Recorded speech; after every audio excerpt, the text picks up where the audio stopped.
ઓસ્ટ્રેલિયાના સિડનીમાં BAPS સ્વામિનારાયણ મંદિર અને સાંસ્કૃતિક પરિસરમાં પૂજ્ય મહંત સ્વામી મહારાજ અને ઓસ્ટ્રેલિયાના વડાપ્રધાન એન્થોની આલ્બેનીઝની ઉપસ્થિતિમાં રંગોત્સવની ઉજવણી કરવામાં આવી હતી.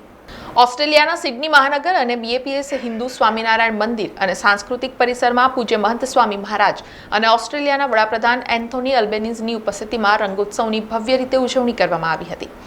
જ્યાં ઓસ્ટ્રેલિયાના પ્રધાનમંત્રી એન્થોની આલ્બેનીઝનું BAPS હિન્દુ મંદિર અને સાંસ્કૃતિક પરિસરના પરંપરાગત રીતે શણગારેલા દરવાજા પર BAPS ઓસ્ટ્રેલિયાના ટ્રસ્ટી મંડળ અને વરિષ્ઠ BAPS સ્વયંસેવકો દ્વારા ઉષ્માભર્યું સ્વાગત કરવામાં આવ્યું હતું. ત્યારબાદ BAPS સ્વામીઓ દ્વારા પરિસરમાં માર્ગદર્શન કરવામાં આવ્યું હતું.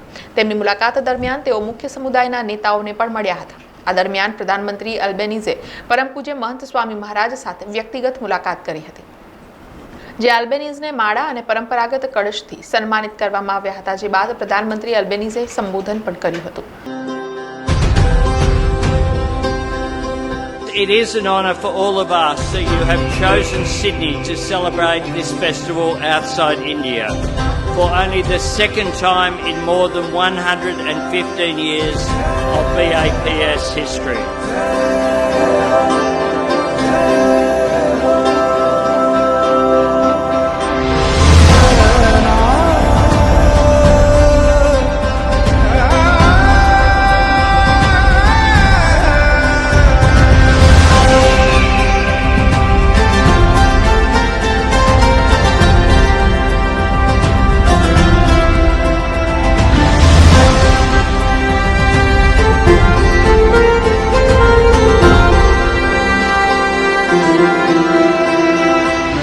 સમાચારોના સતત અપડેટ માટે TNN ન્યૂઝને YouTube પર સબસ્ક્રાઇબ કરી બેલ આઇકોન પ્રેસ કરો અને અમારી સાથે જોડાયેલા રહો Facebook, Instagram અને Twitter ઉપર.